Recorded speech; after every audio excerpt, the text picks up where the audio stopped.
At our engagement dinner, my daughter's fiancé leaned across the table and whispered something that made my blood run cold. Sign over 49% of Blackwood Vineyards to me before the wedding, or I'll make sure everyone knows what your daughter really is. His smile never wavered as he reached for his wine glass. That's when I knew I had exactly 37 days to save my daughter from the biggest mistake of her life. My name is Robert Blackwood, and I've spent 42 years building something that mattered. Not just a business, but a legacy. When my wife Catherine passed from cancer 6 years ago, I promised her I'd keep our family together. Our daughter Madison was everything to us. Smart, compassionate, a veterinarian who genuinely cared about healing. She'd never shown much interest in the vineyard, and that was fine. I never wanted to force anything on her. Then she brought Ethan home. It was a Tuesday evening in March when Madison called. Her voice had that breathless quality I hadn't heard since she was 16 and got into veterinary school. "Dad, I need you to sit down. I have incredible news." My hand tightened around the phone. Nothing good ever started with those words. "I'm engaged." The silence stretched between us like a canyon. Madison and I had always been close, especially after Catherine died. We talked every week, had dinner twice a month. She'd been dating someone for a few months, some guy named Ethan who worked in commercial real estate. She'd mentioned him exactly 3 times, always in passing, never with any real depth. And now she was engaged. "Madison, sweetheart, that's wonderful." I forced enthusiasm into my voice. "When do I get to meet him? Saturday dinner? At your place? I want him to see the vineyard, meet you properly." There was something in her voice. Not quite nervousness, but something close. Like she was trying to convince herself as much as me. That Saturday, I cleaned the main house for the first time in months, put out Catherine's good china, made her recipe for coq au vin. I wanted to make a good impression, wanted to believe my daughter had found someone who made her happy.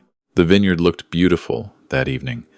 50 acres of carefully tended vines stretching toward the Texas Hill Country horizon, the sunset painting everything gold and red. Ethan arrived in a Tesla. I noticed that first.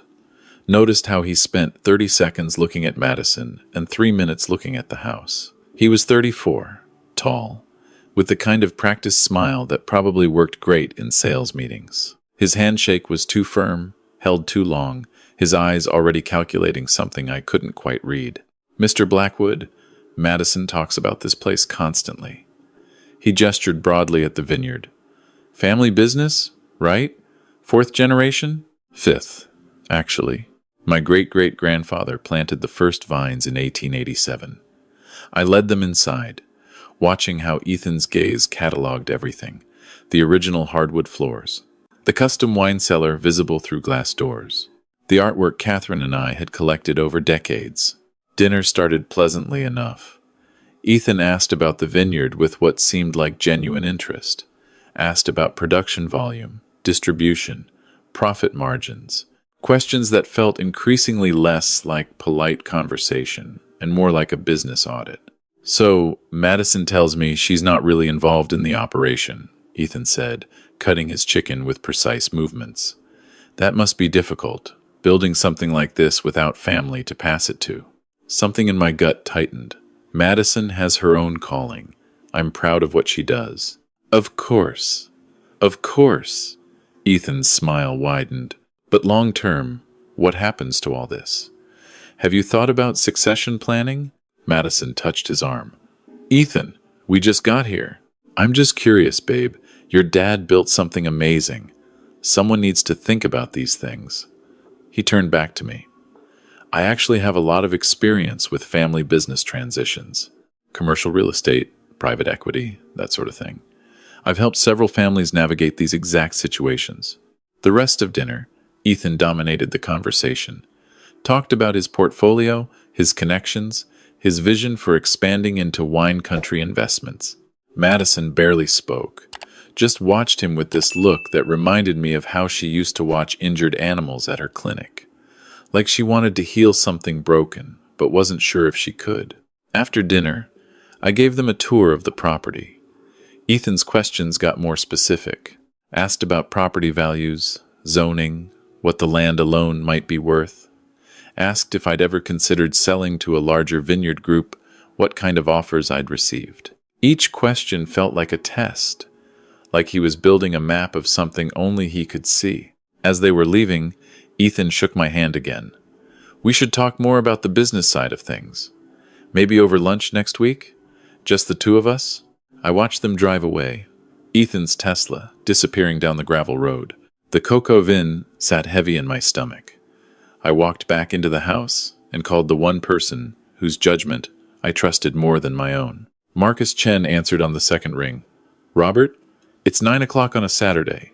Someone better be dead. Marcus and I had served together in the army. Decades ago. He'd gone into private investigation, built a reputation for being thorough and discreet. We'd stayed close over the years. The kind of friendship where months could pass without contact, but nothing fundamental ever changed. I need you to look into someone, I said. His name is Ethan Pierce. He's engaged to Madison.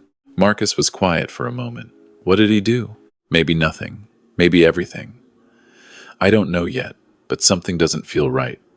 And I need to know if I'm being paranoid or if my instincts are finally worth something. Send me everything you know. I'll start digging. That lunch with Ethan happened the following Thursday. We met at a steakhouse in downtown Austin, the kind of place where deals got made and people talked in low voices about money. Ethan ordered the most expensive whiskey on the menu before lunch even arrived. Robert, I'm glad we're doing this. He leaned forward, his tone confidential. I love your daughter. She's incredible. But I'm also a practical man, and I think we should talk about some practical matters. Sukaz, your daughter is about to become my wife. That means we're family, and family takes care of each other. He paused, letting that sink in. Madison mentioned you've been handling the vineyard alone since your wife passed. That's a lot for one person. Have you thought about bringing in a partner? Someone with business experience who could help modernize operations, expand distribution. The vineyard does fine as it is. Fine isn't great, though. Ethan's smile had edges now. I've been researching Texas wine country. Property values are skyrocketing. With the right investment and management, Blackwood Vineyards could be worth 10 times what it is now. Maybe more. I'm not interested in selling. Who said anything about selling? He took a sip of his whiskey. I'm talking about partnership. You bring the land and the legacy. I bring capital and expertise. We grow this thing together. As family. The waiter brought our steaks.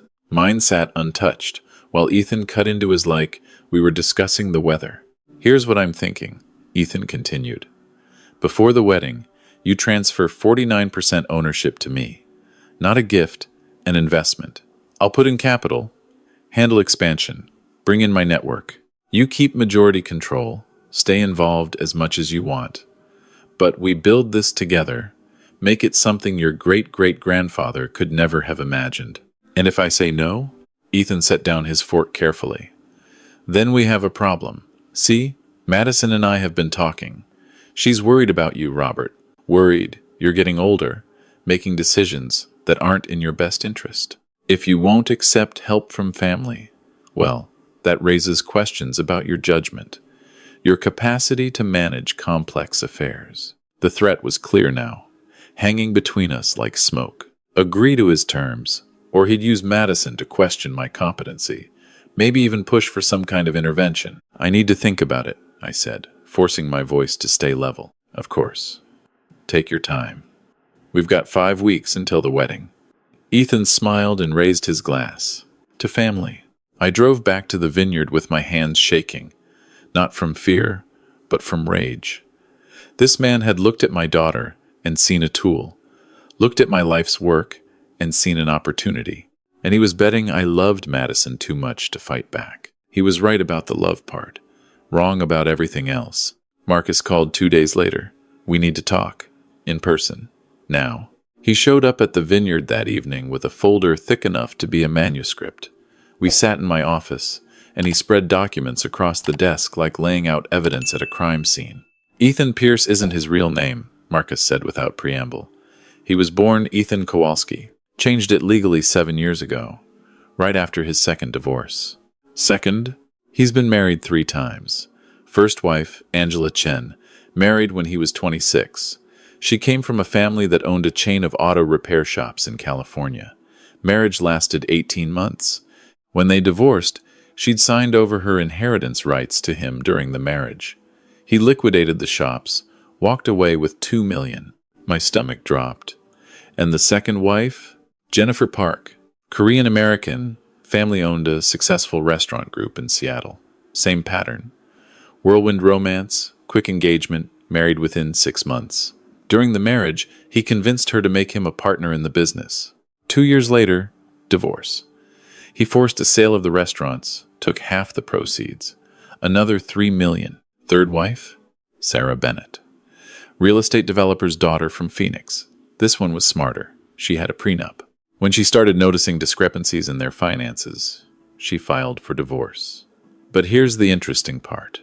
Marcus pulled out another document.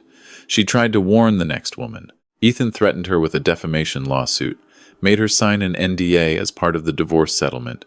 She couldn't tell anyone what he'd done. I stared at the documents, my vision blurring. Madison is number 4. Gets worse. I found 2 other women between wife 3 and Madison, both from wealthy families. Both engagements ended abruptly with harassment claims that mysteriously disappeared after settlements were paid. This guy is a professional. He targets daughters of wealthy families, identifies which ones might be vulnerable, isolated. He builds a relationship, moves fast, then extracts assets through marriage and manipulation. Why hasn't he been arrested? Because he's technically not breaking laws. Everything he does is legal.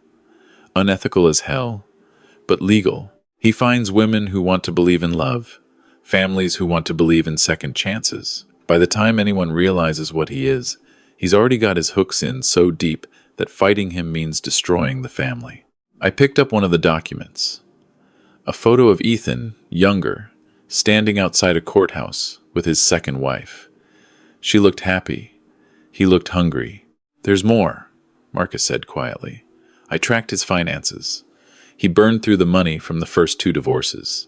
Gambling, bad investments, expensive lifestyle. He's broke, Robert, deep in debt. Madison isn't just a target. She's his last shot at staying afloat. I need copies of everything. Already made them? But Robert, you need to be careful here. This guy is smart. If he suspects you're onto him, he'll accelerate his timeline or turn Madison against you completely. Right now, you have one advantage. He doesn't know, you know. After Marcus left, I sat in my office until dawn, reading through every document, every marriage certificate, every divorce filing, every business transfer. The pattern was clear. Ethan was a predator, and my daughter was his prey. The question was how to save her without losing her in the process. I started with small things. Invited Madison to lunch, just the 2 of us. Tried to ask gentle questions about the relationship, about the rush to get married. She deflected each one with the kind of defensive optimism that broke my heart. Dad, I know what you're thinking, but Ethan isn't like that. He loves me for me, not because of the vineyard or money or anything else. He's had a rough past, but he's changed. I'm helping him become the person he was meant to be. Classic pattern. She'd been cast as his savior, his redemption arc. Confronting her directly would only push her further into his arms. So I called my lawyer instead. Gerald Hayes had been the Blackwood family attorney for 30 years. He'd helped Catherine and me with estate planning, handled every legal aspect of the vineyard. When I explained the situation, his response was immediate. We need a prenuptial agreement, non-negotiable, and we need to restructure the vineyard ownership right now, before the wedding. How? We create a family trust. You transfer ownership of Blackwood Vineyards to the trust. You're the trustee with full control during your lifetime. Upon your death, Madison inherits, but the trust has strict provisions. Any spouse married less than 10 years has 0 claim to the business. Even Madison herself can't sell or transfer assets without approval from a board of advisors, which will establish. Will that hold up? If we do it right now, before the engagement becomes marriage, absolutely. It's your property, your business. You have every legal right to protect it. And if this Ethan character is what you think he is, the prenup becomes a test. A man who truly loves Madison will sign it without hesitation. We spent 3 days restructuring everything.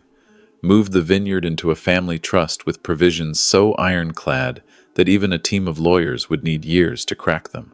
Set up the trust so that any attempt to force sale or transfer would trigger automatic court oversight. Created a prenuptial agreement that was fair to Madison but gave Ethan exactly zero access to family assets. Then I invited them both to dinner. Ethan arrived with that same practiced smile, carrying expensive wine like we were all friends here. Madison looked nervous, sensing the tension. We ate mostly in silence until dessert, when I slid the documents across the table. "These are for you both to review," I said. "Two things. First, a prenuptial agreement. It's standard protection for both parties. Gerald has assured me it's fair and reasonable. Second, documentation about the family trust I've established for the vineyard." Ethan's smile froze. "A trust? As of 3 days ago, Blackwood Vineyards is owned by the Blackwood Family Trust. I'm the trustee. Madison is the beneficiary. But the business itself can't be sold, divided, or transferred without unanimous approval from a board of advisors. I've appointed Gerald, Marcus Chen, and 2 of our oldest vineyard partners to that board. You can't do that." Ethan's voice had gone flat. "I already did. It's my property. These are simply protective measures that any responsible parent would take." I turned to Madison. "Sweetheart, this doesn't change anything for you. When I'm gone, you inherit everything. But it ensures the vineyard stays intact, stays in the family, exactly as your mother and I always wanted." Madison looked at the papers, then at Ethan, then back at me. "Dad, this feels like you don't trust Ethan. This has nothing to do with trust. This is about protecting what 5 generations of Blackwoods have built. If Ethan loves you, he'll understand that." I met his eyes. The prenup simply states that assets brought into the marriage remain separate. What you build together stays yours together. But what existed before stays separate. It's fair, standard, and non-negotiable. Ethan stood up so fast his chair scraped. "Madison, we need to talk. Alone." They went outside. Through the window, I watched him gesturing, his face red, Madison shaking her head. The argument lasted 15 minutes. When they came back in, Madison's eyes were puffy. "I think we should go," she said quietly. "Madison, please, just have Gerald explain." "Dad, you've made your position clear. We'll review the documents and get back to you." They left. Ethan didn't say goodbye, didn't even look at me. Just put his hand on Madison's back and guided her to the car, like she was property he was protecting. I didn't hear from Madison for 6 days. Every call went to voicemail. Every text went unanswered. On the 7th day, Gerald called. "Ethan hired a lawyer. They're claiming the trust is a fraudulent transfer, that you're trying to hide assets. They're threatening to contest it. Can they win? No, but they can drag it out, make it expensive and ugly. Robert, this guy isn't backing down. He's escalating." That night, I made a decision that would either save my daughter or lose her forever. I called Ethan directly. "We need to meet," I said. "Just you and me. No lawyers, no Madison. Let's talk this through like men." He agreed. We met at a bar halfway between Austin and the Vineyard, neutral territory. Ethan was already there when I arrived, drinking whiskey in a back booth. "Robert." He didn't stand. "Come to see reason?" I sat across from him. "I want to make you an offer." His eyebrows rose. "I'm listening. $500,000. Cash. Walk away from Madison. Tell her the relationship moved too fast, that you're not ready. Whatever story lets her keep her dignity. Take the money and disappear." Ethan laughed. Not a fake laugh, but genuine amusement. "You think I'm here for $500,000? Robert, your vineyard is worth $20 million. The property alone is worth 30. You're offering me crumbs. I'm offering you a clean exit. Take it, and you get to walk away with something. Push forward, and you get nothing. The trust is unbreakable. The prenup is non-negotiable. Even if you marry Madison, you'll never touch the vineyard. You're assuming Madison will choose you over me." Ethan leaned forward. "Here's what's really going to happen. I'm going to marry your daughter. We're going to have a beautiful wedding that you can either attend or not, your choice. And over time, Madison is going to see that your possessiveness, your need to control her life, is toxic. She'll distance herself from you. And when you're old and alone and desperate for connection, you'll regret every choice you made tonight. Is that what happened with Angela? With Jennifer? With Sarah? The change in Ethan's expression was instant. The mask dropped, revealing something cold underneath. I don't know what you think you know, he said slowly. I know everything. 3 marriages, 3 divorces, 3 families destroyed. I know about the pattern, the method. I know you're broke. I know Madison is just the next Mark. I pulled out my phone, showed him the folder Marcus had compiled. I have documentation going back 15 years. Every court filing, every business transfer, every woman whose life you ruined. Ethan stared at the phone, his jaw working. You can't prove intent. Nothing I did was illegal. Maybe not. But it's a hell of a story. Local vineyard owner exposes serial con artist. Small-town journalists love this kind of thing. Social media, too. Even if nothing leads to criminal charges, your reputation becomes radioactive. No more wealthy families. No more trusting daughters. You become the cautionary tale mothers warn their daughters about. You'd do that to Madison? Humiliate her publicly? I'd do anything to protect her. That's the difference between us. You see her as an asset. I see her as my daughter. I stood up. 500,000. Final offer. Take it and disappear, or I burn your life to the ground and watch you scramble through the ashes. I walked out before he could respond. 2 days later, Madison showed up at the vineyard, alone. She looked exhausted, like she hadn't slept. When I opened the door, she didn't say anything, just walked past me into the living room and sat on the couch where she used to read books as a child. Ethan and I had a fight, she said finally, about the prenup. He said if I truly loved him, I'd refuse to sign it, refuse to let you control our marriage before it even starts. She looked up at me with Catherine's eyes. Dad, why don't you trust him? This was the moment. The choice between protecting her and losing her. I sat down next to her. Madison, what do you know about Ethan's previous relationships? He's been married before, he told me. It didn't work out. How many times? She hesitated. Twice. He said he married young, made mistakes. 3 times, sweetheart. He's been married 3 times.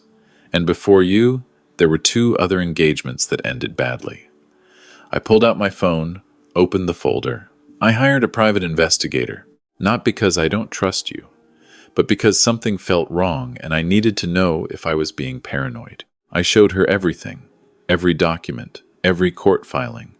Watched her face change as she read about Angela, Jennifer, Sarah. Watched her hands start shaking when she saw the pattern of asset transfers, the quick marriages, the calculated exits. This can't be right, she whispered. He wouldn't. There's more. I pulled up financial records Marcus had obtained. He's broke, Madison. Deep in debt, gambling losses, failed investments. The vineyard isn't something he wants. It's something he needs. She sat there for a long time, just staring at the documents. When she finally spoke, her voice was small. At dinner last week, he asked me about your health, asked if you had any cognitive issues, any signs of declining capacity. I thought he was just concerned. She looked at me. He was planning something, wasn't he? Building a case that you weren't competent to make decisions? Probably. It's a common tactic in situations like this. Isolate the target, discredit any opposition, then move in for the extraction. How long have you known? A few weeks. I wanted to be sure before I said anything, and I was terrified that telling you would push you away from me. I took her hand. Madison, I'm sorry. Sorry I didn't see this sooner. Sorry I wasn't there to protect you from this. But you need to know, I didn't do this to control you. I did this because you're my daughter and I would rather lose you than watch you be destroyed. She started crying. Not dramatic sobs, but quiet tears that hurt worse to witness. I pulled her into a hug like I used to when she was little, and the world felt too big. What do I do? She asked. That's your choice. But whatever you decide, I'm here. No judgment, no conditions. Just love. She stayed at the vineyard that night. The next morning, she asked to see all of Marcus's findings again. Spent hours reading every page, every detail. I made coffee and stayed quiet, letting her process. Around noon, she made a phone call. "Ethan, we need to talk. Meet me at Dad's Vineyard. 1 hour. Bring the prenup." He showed up 45 minutes later, that same practiced smile in place. But when he walked in and saw Madison's face, saw the document spread across the table, the smile disappeared. "Madison, whatever your father told you, is your real name Ethan Kowalski?" she asked. He froze. "Were you married to Angela Chen, Jennifer Park, and Sarah Bennett? Did you extract millions from their families through manipulation and calculated relationship fraud?" Her voice was steady now, lawyer-like. "Did you approach me specifically because you researched my background and identified me as a potential target?" "Madison, you have to understand, those relationships were complicated. The divorces were messy. Your father is spinning this to make me look. Answer the question. Yes or no?" Ethan looked at her, then at me. I saw the calculation in his eyes, weighing options, looking for an angle. Then something changed. He realized he'd lost. "It's not what you think," he said finally. "Then explain it to me. Explain why you changed your name. Explain why you didn't tell me about your real past. Explain why you asked about my father's cognitive health. Explain why a prenup that protects both of us equally is somehow unacceptable." She stood up. "Or don't, because I already know the answer." "You're making a mistake," Ethan said, his voice turning cold, walking away from me. "You think you're so smart, but you're just a naive little girl playing detective. Your father manipulated you, fed you lies. Get out. Madison, get out of my father's house. Get out of my life. If you contact me again, I'll file for a restraining order. If you try to spread any stories about me or my family, I'll make sure every woman you've ever hurt knows exactly where you are and what you're planning. You want to call me naive? Try me." For a moment, I thought he might argue, but something in Madison's eyes must have convinced him. He turned and walked out, slamming the door hard enough to rattle the windows. We stood there in silence, listening to his car start, listening to it drive away. "I feel so stupid," Madison said quietly. "You're not stupid. You're trusting. There's a difference. I thought I was helping him. Thought I was seeing something good in him that no one else could see. How did I miss all the signs? Because you're Catherine's daughter. You see the best in people. It's not a weakness. It's who you are." I pulled her into another hug. But sometimes the best people need protection from the worst. The wedding was canceled, obviously. Deposits lost, invitations unsent, explanations made to confused relatives. Madison stayed at the Vineyard for 2 weeks, just hiding from the world while she processed everything. Some days she was angry. Some days she cried. Some days she just sat in the vineyard and stared at nothing. But slowly, she came back to herself. Marcus ran a few more checks to make sure Ethan had truly disappeared. He'd moved to Denver, according to social media. Already had a new girlfriend, another young woman from a wealthy family. Marcus made an anonymous call to her father, shared just enough information to plant seeds of doubt. We couldn't save everyone, but we could try.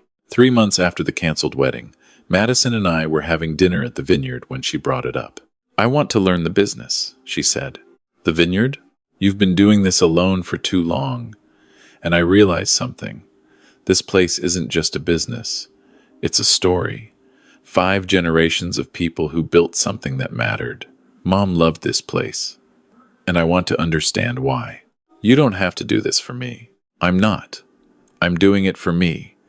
Ethan made me feel like I was just an inheritance, just an asset attached to wealth. But that's not who I am. I'm a Blackwood, and maybe it's time I figured out what that means. So she started coming to the Vineyard twice a week, learning about soil, about growing seasons, about the chemistry of fermentation. She was terrible at it initially, asked 1,000 questions, made mistakes, but she kept showing up, kept trying. 6 months later, she moved into the guest house on the property, said she wanted to be closer, wanted to really commit to learning. Her veterinary practice went to part-time. The Vineyard became her focus. A year after the canceled wedding, Madison stood at the edge of the Vineyard at sunset. exactly where Catherine and I used to stand together. She'd just closed a distribution deal that would expand our reach into 3 new states. Her idea, her negotiation, her victory. "I get it now," she said. "Why you fought so hard. This isn't about money or property. It's about identity, about knowing who you are and what you stand for. Your mother would be proud of you.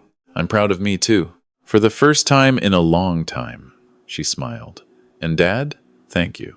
For seeing what I couldn't. For protecting me when I couldn't protect myself. For loving me enough to risk losing me. You're my daughter. There was never a choice."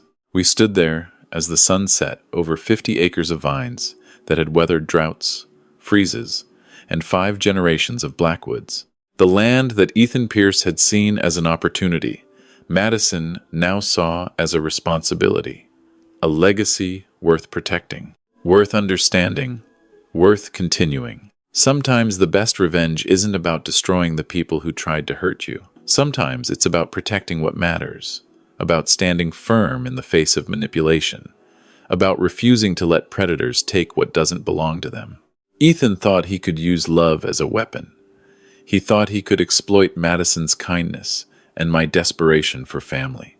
He thought wealth made people weak. He was wrong about all of it. The vineyard stands. The family endures. And somewhere in Denver, Ethan Pierce is probably already charming another young woman, telling another story about how he's changed, how he's different. Maybe someone will stop him. Maybe someone won't. But Madison learned to see the warning signs.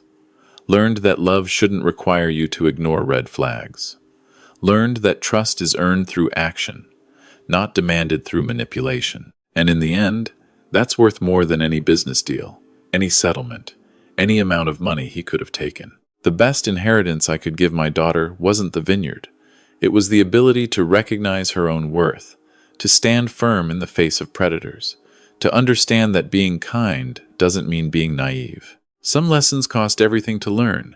We learned ours at the cost of a canceled wedding and a few thousand in deposits. Ethan's next victim might not be so lucky. But that's not my story to tell anymore. My story is about a father and daughter, 50 acres of grapes, and the understanding that some things are worth fighting for. Not because they're valuable, but because they're ours. And no one, no matter how charming or calculating, gets to take that away.